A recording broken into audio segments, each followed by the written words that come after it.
tenho me dedicado à questão, né, da necessidade de conservar os campos nativos, né, não só do bioma pampa, mas dos campos sulinos em geral, incluindo aí os campos de altitude também, desde que eu percebi que o processo de conversão desses campos em lavouras e depois, mais recentemente, em silvicultura, se acelerou, né, nas últimas décadas, e sendo que havia já, desde algumas décadas, conhecimento indicando que esses campos podem ser manejados, né, para produção pecuária, eles podem ser utilizados para produção pecuária e, ao mesmo tempo, mantidos como tais, né? Quer dizer, a produção pecuária, o uso pastoril é histórico nesses campos e ajuda a conservá-los. Porém, esse processo de conversão agrícola e silvicultural, ele está sendo, assim, acelerado nas últimas décadas e nós estamos perdendo biodiversidade. Então, ao mesmo tempo que nós estudamos os processos que acontecem, né, nessa vegetação nativa campestre, nós também estudamos métodos de manejo, práticas de manejo que possam ajudar a sua conservação e melhorar a produtividade, no sentido de fazer com que os proprietários tenham um estímulo para a sua conservação, que é o uso sustentável desses campos, né? Então, que campos são esses, né? Nós temos esse artigo que foi publicado pelo professor Gerhard Overbeck, nosso colega aqui da URGS, em que eles identificaram, né, os campos e as savanas do Brasil, cerrado, né, e os campos, e estimaram, né, que a área de 27% do território brasileiro, essa área de 27% do território brasileiro era originalmente ocupada com campos e savanas, com ecossistemas não florestais, né? E que até 2019, 46% desses ecossistemas já haviam sido convertidos em outros usos, né? E nós estamos falando aqui, então, do Pampa, que é essa área em verde no sul do Brasil, aqui no Rio Grande do Sul, mas eu vou me referir também aos campos de altitude que estão aqui no Rio Grande do Sul, Santa Catarina, Paraná, que são áreas que não estão do bioma Pampa, mas compartilham características e a problemática, né, da conversão acelerada em cultivos e silvicultura e a questão da necessidade de melhorar a produtividade por meio do manejo do uso pastoril. Essa área do bioma Pampa, na verdade, ela continua, né, nos nossos países vizinhos, no Uruguai até a Argentina, compondo aí que se denomina de pastizales del Rio de la Plata, em espanhol, né? Então, o nosso Pampa no Brasil, ele compartilha, né, características e muitas espécies, né, com essas áreas ao sul, né, Uruguai e Argentina.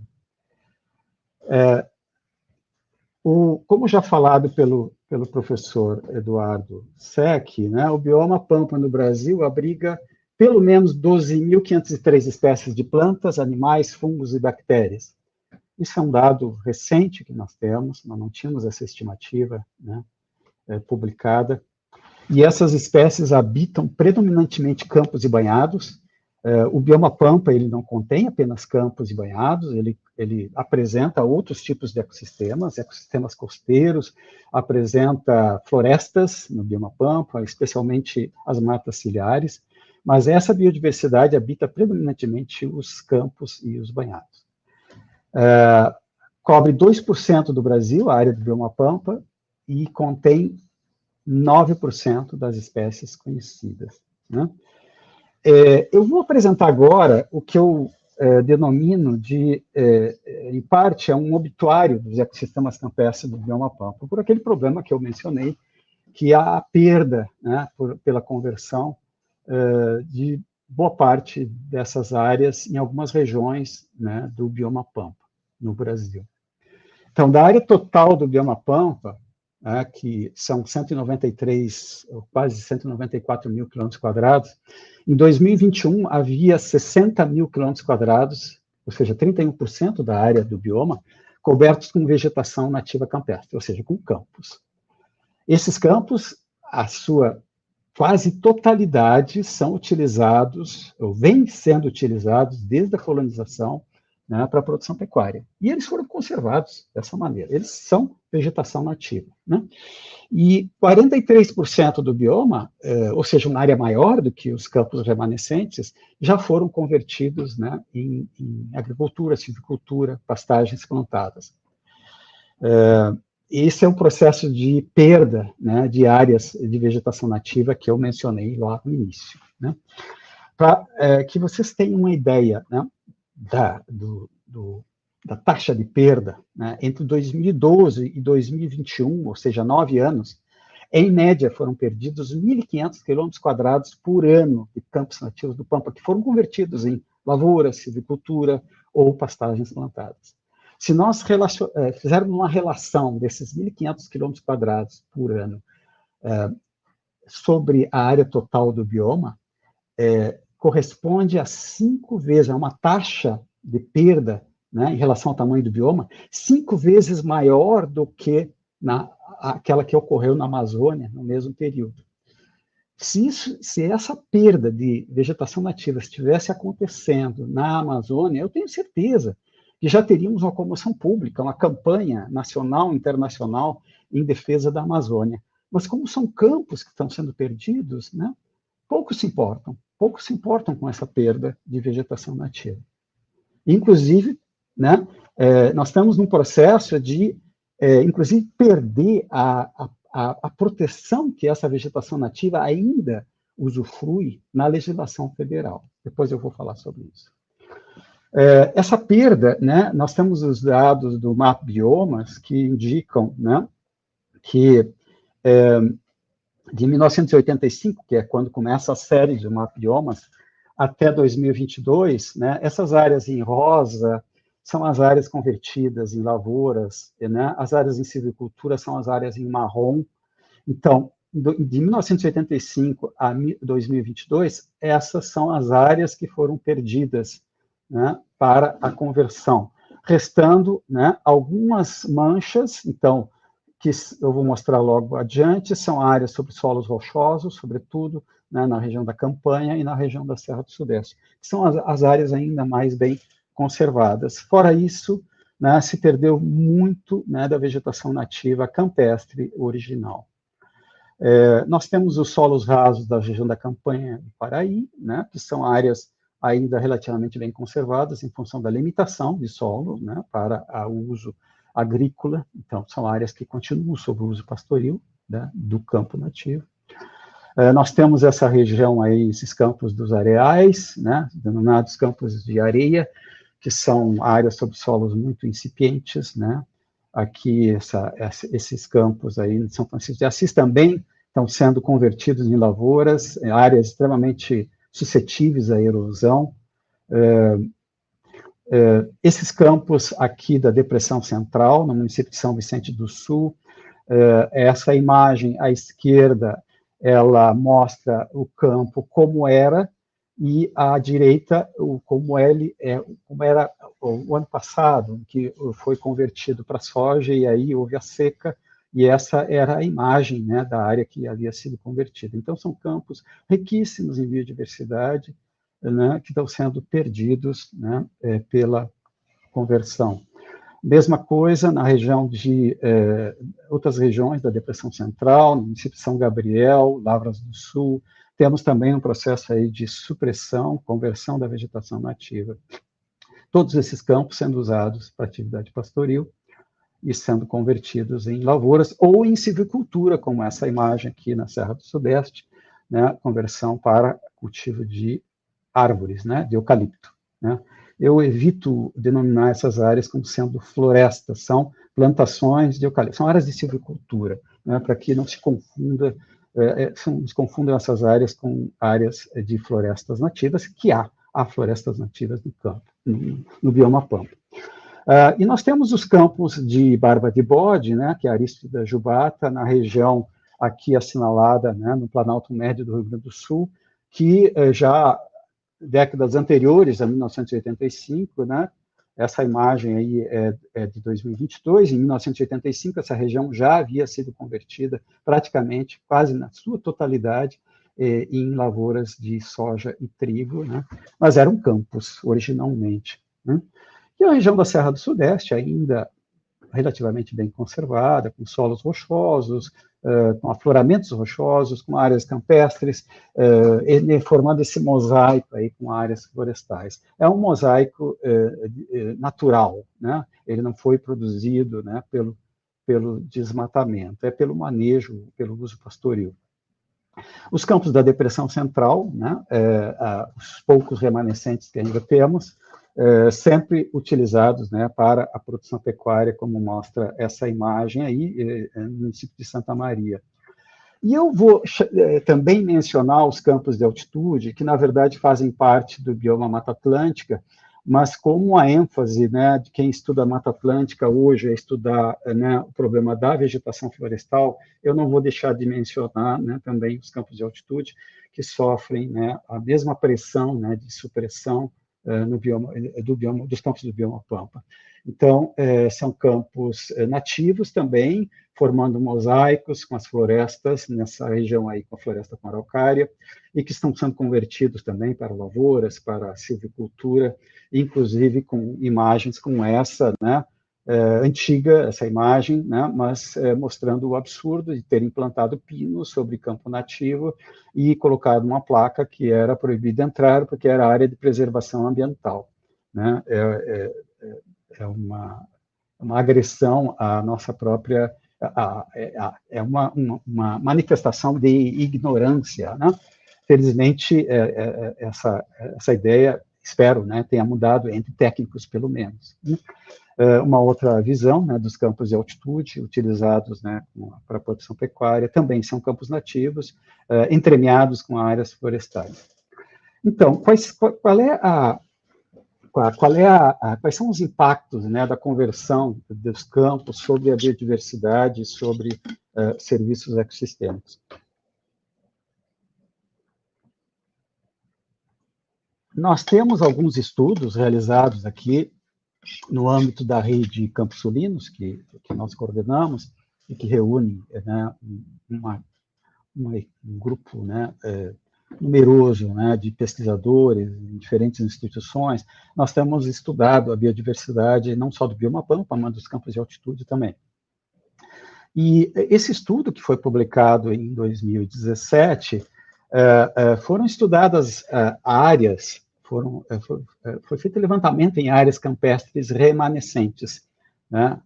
Foi feita uma amostragem, né, de plantas e da biodiversidade de plantas, da biodiversidade de formigas e outros grupos, mas nesse caso esse estudo se concentrou em formigas e em plantas.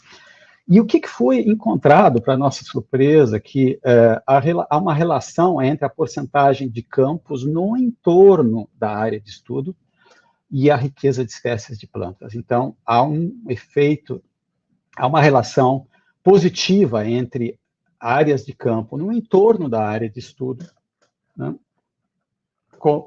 e a diversidade e a riqueza de espécies de plantas na área de estudo, né? E um efeito, inclusive, com reduções muito pequenas, né, das áreas de campo no entorno.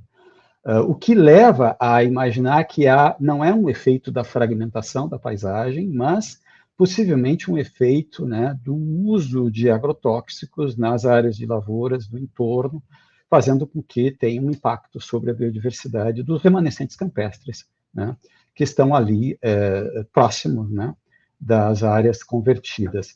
E essa perda de biodiversidade de plantas se refletiu também numa perda da riqueza genética, riqueza de gêneros de formigas, né?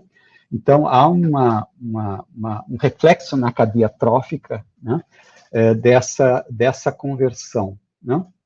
Então, a conversão dos campos, se esse processo de conversão, como ele está acontecendo, né, em regiões inteiras que estão sendo convertidas em lavoura, silvicultura ou pastagens plantadas, essa conversão vai causar, ou tem causado extinções que nós nunca saberemos, né, quais foram as espécies que já se extinguiram quando formos tentar conhecê-las, porque as áreas não existem mais, né? Então, essa conversão do campo seguramente está causando extinções de espécies, né, pela escala com que essa conversão está acontecendo. Há o efeito também da conversão sobre alguns serviços ecossistêmicos. Esse estudo nós realizamos no âmbito de um projeto, né, da chamada Nexus, né, Nexus Pampa, e nós comparamos áreas convertidas em soja, comparamos com pares, né, de campos preservados adjacentes, e mesma coisa comparamos também plantações de eucalipto com o campo adjacente. Há vários serviços aqui que houve um impacto negativo da conversão, mas eu vou chamar a atenção desse serviço, produção de água, que é a letra WI, que tanto nesse gráfico aqui, radar, há uma perda, né? A conversão do eucalipto para o eucalipto e a conversão para a soja produz uma perda, né? E nesse outro gráfico há um tamanho de efeito significativo aqui, pelo menos quando a conversão é para eucalipto, né? Então, há um efeito sobre serviços ecossistêmicos e que impactam, né, os benefícios que a sociedade como um todo, não só o ambiente rural, mas no ambiente urbano, né, se beneficia desses serviços e essa conta vai chegar, né, ou está chegando já em função, né, das mudanças climáticas, a questão da produção da água vai se tornar cada vez mais crítico, e nós estamos comprometendo, por meio dessa conversão excessiva, né, acima dos limites aceitáveis, né, dos campos nativos em outros usos, né. Aqui mostrando os efeitos sobre uma medida de multifuncionalidade. Então, nós estamos perdendo, né, serviços ecossistêmicos quando ocorre uma conversão. Porque a conversão ela simplifica os ecossistemas, né? Nós temos um benefício, que é a produção de alimentos, ou a produção de fibra, ou de madeira, né? Mas há uma perda em todos os outros serviços que são providos, né, pelos ecossistemas quando cobertos, né, com a vegetação nativa, nesse caso, a vegetação nativa campestre. É importante falar sobre a história da vegetação, porque há muitos equívocos sobre a origem desses campos. Muitas pessoas imaginam que ao verem campos sem nenhuma árvore, né, ou com algumas árvores remanescentes, né, imagino que são árvores remanescentes, imagino que essas áreas resultaram, que essas áreas de campo, que seriam pastagens, que resultaram do desmatamento, né, das florestas que essas pessoas imaginam cobriam essas regiões. O que não é verdade, isso é um equívoco, né? Há evidências, né, científicas que mostram que esses campos já eram campos antes mesmo da chegada de humanos ao final do Pleistoceno, ou seja, há cerca de 13 mil anos antes do presente. Né? Nós temos dados, né, desse estudo, eu vou mostrar um apenas, nós temos outros, né, nos campos de altitude também, mostrando aí a composição de pólen, né, ou seja, é uma medida, é uma descrição da vegetação que cobria esses sítios estudados, né, contando, então, a história, né, da vegetação de cada um desses locais. Aqui é um sítio no município de São Francisco de Assis, lá próximo daqueles areais que eu mencionei, e que mostra, então, esses campos desde cerca de 23 mil anos, a escala de tempo não está aqui, mas eu vou mostrar aqui, que é uma redução daqueles dados, em que nós mostramos aqui apenas a proporção de pólen de gramíneas, que são as poáceas, desde 23 mil anos antes do presente até o presente. Então, eram campos aqui desde 23 mil anos, pelo menos. E essa linha em cinza escuro, né, ela mostra as partículas carbonizadas, indicando, então, queimadas, né, nessas áreas de campo, já há milhares de anos, possivelmente de origem antrópica. Né?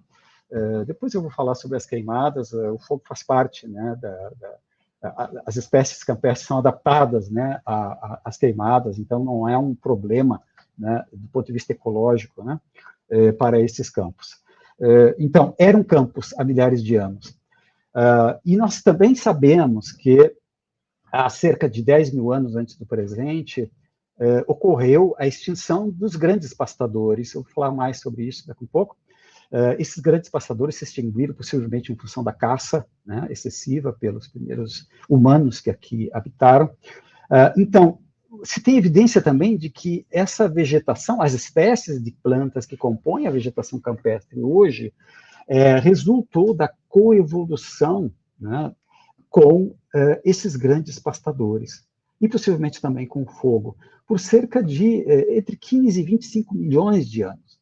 Então, hoje, as plantas que compõem a vegetação dos campos, elas coevoluíram com pastadores. Por isso que nós dizemos que a atividade pecuária, que o uso pastoril desses campos é favorável à conservação, beneficia, facilita a conservação da biodiversidade, porque mantém esses campos, né, mantém hábitats adequados para espécies que precisam de ambientes abertos, né? Se nós retirarmos, né, o uso pastoril, esses campos se transformam em outros tipos de ecossistemas e se tornam hábitats desfavoráveis para espécies que precisam, né, de luz, plantas, por exemplo, que precisam de mais luz, que são plantas que não crescem, né, em altura, ou de animais que precisam ter espaços abertos para se deslocarem, né, algumas aves, por exemplo.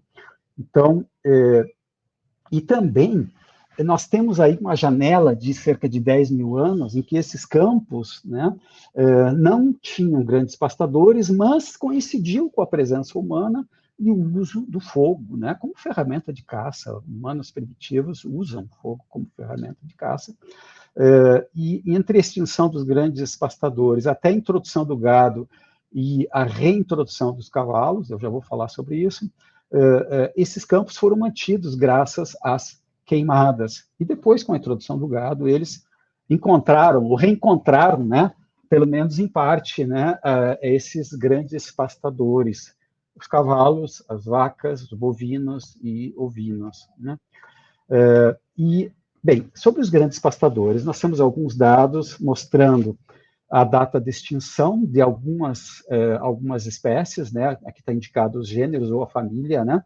São espécies que se extinguiram, são gêneros que não estão mais presentes, mas tem um gênero que é o Equus, que é o cavalo, né?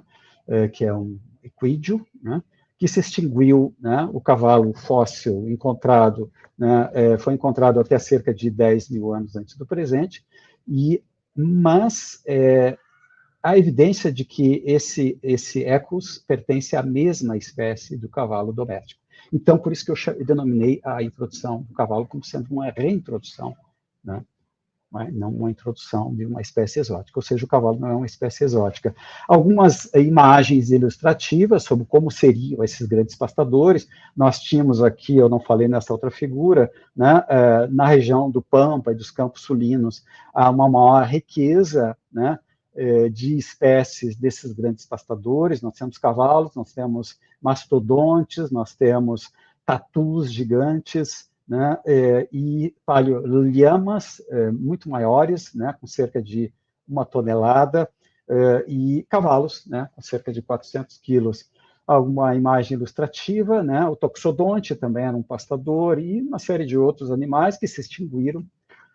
O fogo, como eu falei, né, foi importante para a manutenção da paisagem, dessas paisagens abertas no início do Holoceno, né, e depois, né, com a mudança climática que aconteceu, né, aqui não mostra, mas esse aumento da mata ciliar aqui nesse sítio em São Francisco de Assis, ela reflete uma mudança climática, uma mudança para um clima mais próximo, mais semelhante ao clima atual, que é favorável à expansão das florestas. Então, o que aconteceu é que as queimadas, né, frearam a expansão das florestas, e quando os europeus chegaram aqui, os colonizadores, encontraram essas paisagens ainda, né, com campos abertos, entremeados com florestas, que é a paisagem natural, né, que é original aqui dessa região do bioma Pampa, e dos campos de altitude também. A introdução do gado, né, foi no século XVII, né, e ela aconteceu aí, né, por meio das missões jesuíticas. Eu não vou ter tempo para me deter sobre isso, mas o que eu quero chamar a atenção é que esses campos são utilizados para atividade pecuária desde a introdução do gado no século XVII, né? Então, nós temos estudado esses campos, né, como eu falei, buscando, então, avaliar os efeitos das práticas de manejo pastoril na biodiversidade desses ecossistemas e na produtividade pecuária, né? Nós encontramos que boas práticas de manejo pastoril, elas conservam a biodiversidade e, ao mesmo tempo, melhoram a produtividade, né? Tornando a pecuária sobre campos nativos mais competitiva. E isso, para nós, é muito importante, porque evita, ou é um motivo a menos para a conversão desses campos, que tem sido né, a questão econômica, né? A rentabilidade econômica dessas áreas, né? E é possível aumentar essa produtividade por meio do manejo, né, do pastoril, no sentido de melhorar a produtividade e, ao mesmo tempo, mantendo essa biodiversidade, né, desses campos, né? Nós temos aqui os resultados de experimento, que eu não vou me deter. A atividade pastoril, os experimentos indicam que a atividade pastoril é fundamental para a conservação dos campos, inclusive em unidades de conservação. Aqui é nos campos, no Parque Nacional dos Aparados da Serra, né, nos campos de altitude, está fora do bioma Pampa, né? Mas aqui mostra, né, à esquerda o proprietário ainda não foi indenizado e à direita o proprietário já foi indenizado e o gado foi removido, né? Causando, então, uma modificação da estrutura da vegetação e, possivelmente, uma perda de biodiversidade nesses campos que foram excluídos de manejo. Nós temos resultados indicando que é possível melhorar a produtividade desses campos, né, por meio apenas do ajuste da carga animal, né, mantendo uma oferta de forragem mais adequada, melhorando, então, a produtividade, cerca de quase 2,5 vezes a mais, simplesmente com o manejo, sem agregar insumos, né? São resultados aqui de uma área, de um experimento na URGS, né? Nós temos também conduzido levantamentos de biodiversidade, com a ideia de monitoramento por meio do PPBio, né, Campos Sulinos, né? Nós temos um delineamento amostral, né, nos campos do bioma Pampa e nos campos de altitude, usando grades, uma grade, né, com amostragem sistemática. Em cada ponto dessa grade nós temos uma parcela da qual são levantados, né, são feitos inventários, né, da microbiota, serão agora a microbiota do solo e sedimento, mas desde lá em 2012 nós já realizamos levantamentos de plantas campestres e florestais, de artrópodos, de peixes, de anfíbios, de aves. E agora, nessa nova fase, serão estudados também serviços ecossistêmicos. E o objetivo é identificar, né, a biota, como ela se estrutura em comunidades e ecossistemas, identificar fatores que modificam, que determinam, né, esses padrões, prever os efeitos das mudanças do uso da terra e sobre a biota e sobre os serviços ecossistêmicos, e recomendar boas práticas de manejo e tomadas de decisão, né, para a proteção da biodiversidade, e promover o engajamento do público, né, sobre a necessidade de conservação desses ecossistemas. Para concluir, eu gostaria de chamar a atenção de que o público, em geral, não vê a supressão da vegetação nativa campestre como um problema. Nem o público, nem os proprietários, e muitas vezes nem as autoridades que são encarregadas da proteção da vegetação nativa, né? A supressão ilegal não tem sido combatido. Daqueles 1.500 quilômetros quadrados que eu falei, de perda de campos por ano, uma fração muito pequena são áreas que foram legalmente autorizadas, cuja supressão foi legalmente autorizada por meio do órgão ambiental competente, que pertence à Secretaria do Meio Ambiente do Rio Grande do Sul. Outra questão que eu queria chamar a atenção é que nós temos um uso incorreto dos termos. Muitos colegas, inclusive, continuam usando, denominando a Lei de Proteção da Vegetação Nativa como sendo Código Florestal.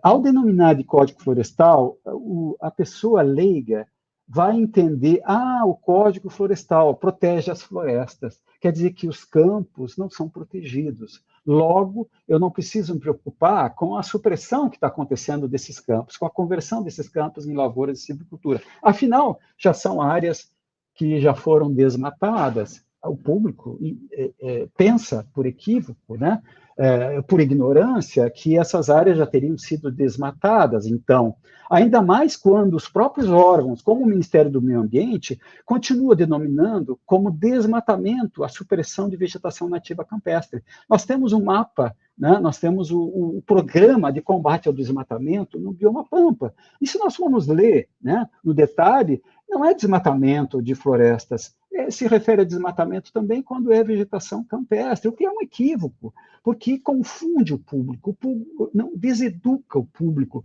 ao pensar, então o problema do bioma Pampa é o desmatamento das poucas matas que ainda existem, ou das poucas matas que sempre existiram no bioma Pampa, né?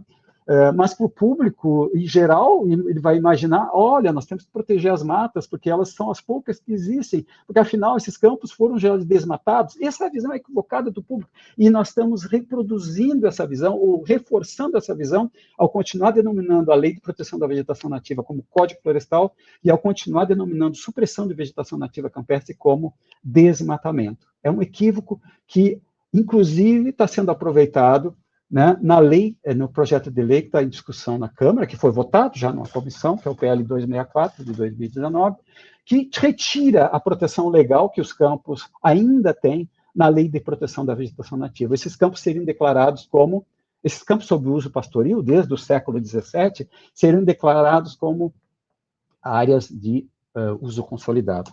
E a origem desse projeto de lei está no Rio Grande do Sul. O Código Estadual do Meio Ambiente incorporou, né, um conceito esdrúxulo, uma categoria esdrúxula de área rural consolidada para os campos nativos sob uso pastoril.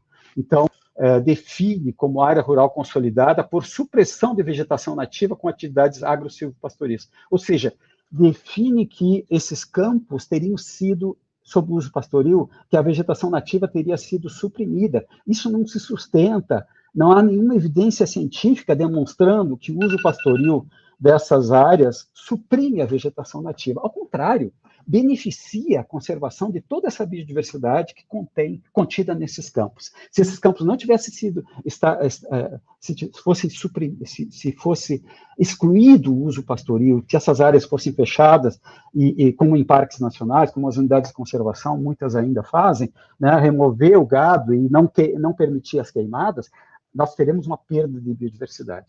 Então, esse equívoco está sendo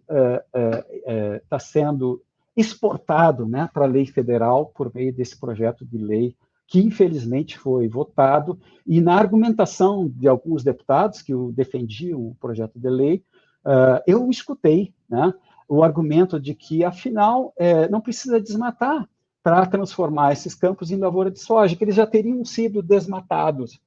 Implicitamente está dito isso, né, porque para conversão não é necessário desmatar. Logo, não tem problema, esse PL vai conservar as florestas. O problema do Pampa não são as florestas estão muito bem protegidas, inclusive os proprietários entendem que elas devem ser protegidas, estão lá formando, alguns proprietários declararam como reserva legal, porém as áreas de campo nativo, né, que tem muitas propriedades ainda remanescentes, não foram declaradas como reserva legal, foram declaradas como uso consolidado, porque o Código Estadual do Meio Ambiente permite, e agora tem um projeto de lei federal buscando essa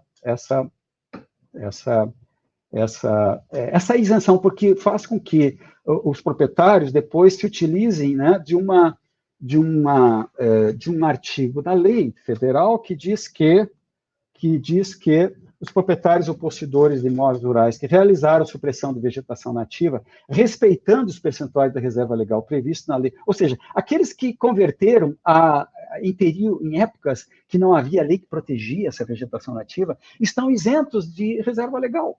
Essa é a intenção, né, ao ter esse artigo no Código Estadual do Meio Ambiente ou desse projeto de lei na Câmara Federal. Retirar a proteção legal que a vegetação nativa campestre ainda tem, né, pela Lei 12.651. né? A SEMA do Rio Grande do Sul, até março de 2024, a SEMA do Rio Grande do Sul ainda não havia analisado sistematicamente o cadastro ambiental rural. Isso é uma negligência grave, né? Por quê? Por que não? Né? A SEMA não validou, ela precisa, né, validar as declarações dos proprietários do cadastro ambiental rural, validar se os remanescentes de vegetação nativa campestre e florestal foram devidamente declarados, se as APPs e as reservas legais foram declaradas, se as áreas rurais consolidadas declaradas realmente são áreas rurais consolidadas, etc. Né?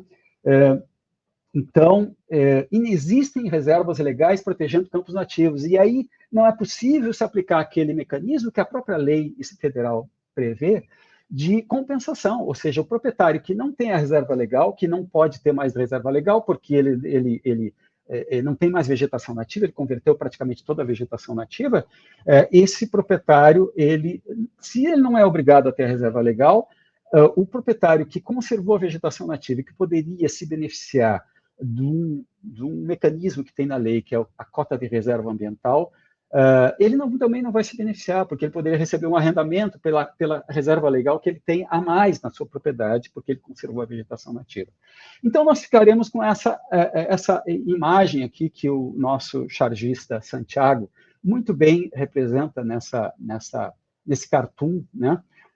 Dois gaúchos, né, passando e dizendo, é o único campo que não virou plantação de eucalipto para essas bandas. E aí tem uma placa, alugamos esta reserva de pampa gaúcho para poetas nativistas buscarem inspiração. Muito obrigado.